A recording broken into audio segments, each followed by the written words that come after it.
This is just my thoughts on exclusives, video game exclusives for systems, and it's more just I um just my thoughts on them because we've come to a time where people say that exclusives aren't important. Like it shouldn't matter if your game is exclusive to that system or it should be shared on the PC. And I'm speaking strictly of Microsoft here because they're really the only ones that do that.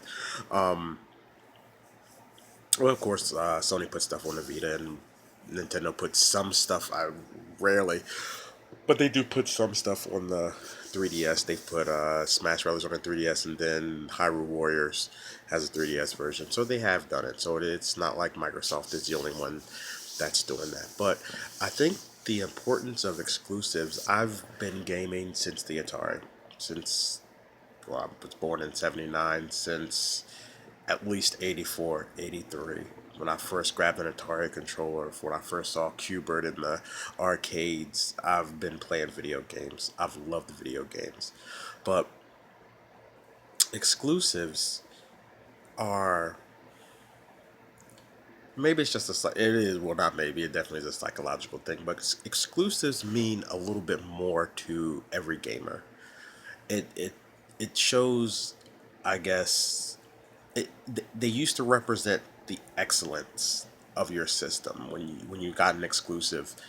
It was something, not something that you could hold up and go when you could, not something that you could actually just to hold up and say, well, I got this and you don't, and stuff like that. I mean, but it was always like that.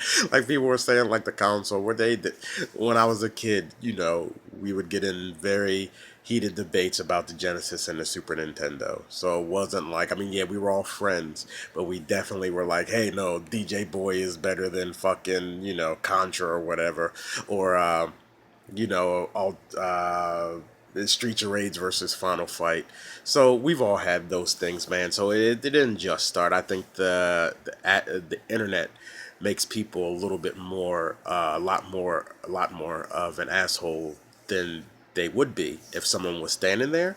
So base you can't really base that on because of the internet reaction versus the reaction live. There were still debates going on. It's like saying that, oh, people were nicer about video games because I used to go into the arcade and I played Tekken and no one would call you a pussy, but they call you a pussy if you played on the internet Street Fighter or if you're playing uh you know, Call of Duty. And, in Street, there you couldn't quit. When you put your quarter in there, a lot of people did not just walk off and rage quit. You played the fucking game until you were done, even if you got your ass beat. So, but back to the exclusives, I think everybody wants exclusives uh, because, like I said, they're like a special event. They make your system feel special. This is why I bought the system. And yes, it going to, but and it's not even a thing to me. It's not even about, and yeah, that may seem selfish, but I don't want to share it with PC. Like if Microsoft wants to do PC games, let them do the PC games. PC games are not console games. Like there's been a difference, I think, for a long time. I know that some games go to PC from consoles, but a lot more games, well, maybe not a lot more, but a lot of games have also come from PC to console. And I understand having that entire ecosystem. I do understand that from Remedy's standpoint, because I'm a huge Remedy fan. Just started playing Alan Wake again a month ago, and that game is amazing. Like the graphics, the story, the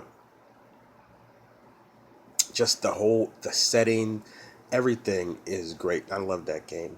So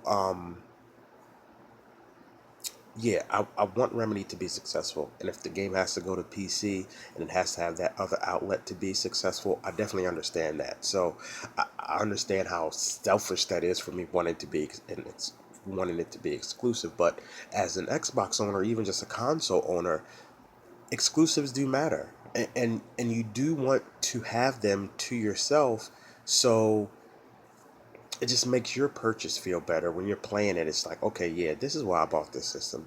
you know I feel like I'm part of an exclusive club, which the pun is intended, but that's what it's for. Um, if you were a part of a gym and you had to buy a gym membership to use the pool, but you had to spend an extra, say your gym membership is $20, and then you had to spend an extra $10 to use the pool, the sauna. So one half is just your weights and your machines and everything, and the other half of the gym is the pool and the sauna and the massage and all that stuff. So that you would have to pay $30, $20 for regular gym membership, and then $10 to add on that extra part of the gym. So imagine if you were part of that gym and you come in one day and now doesn't stop you from using it because you can go to the pool, but now there's other people that can use the pool, but they don't have to have a gym membership. All they have to do is spend the $10. You'd feel like, well, it would take a little bit away from you. I don't think that feeling of being, I don't think that's, people are just demonizing that feeling and demonize that feeling of wanting to have exclusives. But I think that's a natural reaction for people that we've put money into it. A lot of the Xbox fans like me, I bought it for $500 with the Kinect. And I'm not mad at Microsoft that they're kind of fuck Kinect and all that, their attitude. And I already spent, which added on $150 to my system. But I bought it anyway. I like it. I like being able to turn on my Xbox with the Kinect and everything like that. So there's nothing against that, but it's and that was the reason why I bought it. That's the reason why I wanted to get it over the PlayStation 4, because the Xbox seemed way more forward thinking, especially with the Kinect. Um, so we have the system. We've bought the system. We spent $500 for the system, and we spend $60 for Live, and we want that to we for that we want to have things that are just ours. We want to have our own toys in the sandbox. We don't want to share our toys with anybody else. The toys we brought to the sandbox, I don't want to share them, and I don't mind sharing some. We already knew, Sea of Thieves, excuse me, Fable Legends, um, Killer Instinct, uh, Gears Ultimate and stuff like that. We knew that stuff was going there, and that's fine. Like, it's fine for that stuff to go there as well, but we want something, and it has to me. Every core is going. It has to be beyond Halo, Forza, and Gears proper, like proper Gears. We don't even know if that may be going to. Um, Microsoft has a lot of money, and I'm not saying that they should take a hit on make a hit on the games by just keeping them exclusives to the Xbox, because we saw what happened with Sunset Overdrive, which is another reason, honestly. And I'll end it because it's been a kind of a long video, longer than it need to be, me just me rambling. But the reason why I bought an Xbox One, besides the fact that it was a forward-thinking console, was Sunset Overdrive. I'm a huge Insomniac fan. I loved them when they were on a PlayStation. I honestly thought Insomniac was a more versatile and more complete developer than Naughty Dog. I know Naughty Dog gets all the credit for the graphics, but I think from a gameplay standpoint, from the depth that they had in games like from the Resistance series and the Ratchet and Clank series they had on PS3, I think they more than improved themselves as a very competent and a very elite developer. And it kind of sucked that a lot of the Sony fans didn't seem to gravitate towards their games. Like, their games were, like 1,000,005 and stuff like that. So their games didn't really sell as much as I thought they should. Especially A Crack in Time. That's one of my favorite PS3 games of all time. Um, and honestly, if I'd heard that that game was going to PC as well, I mean, I probably would have still gotten an Xbox One. So, I mean, yeah, I would have gotten one, but it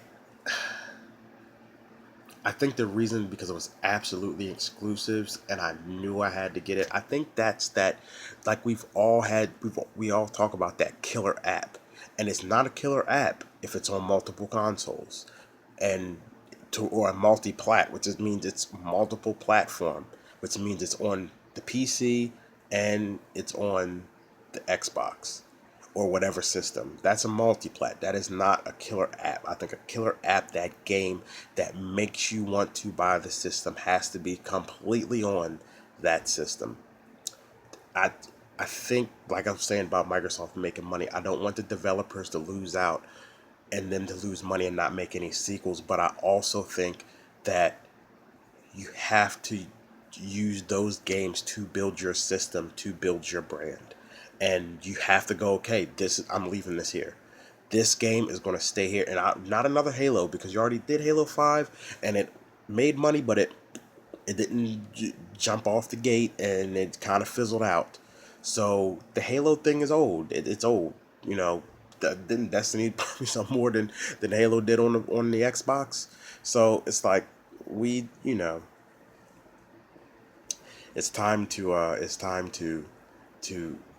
to leave some of these games on the Xbox. Scalebound, I really hope stays.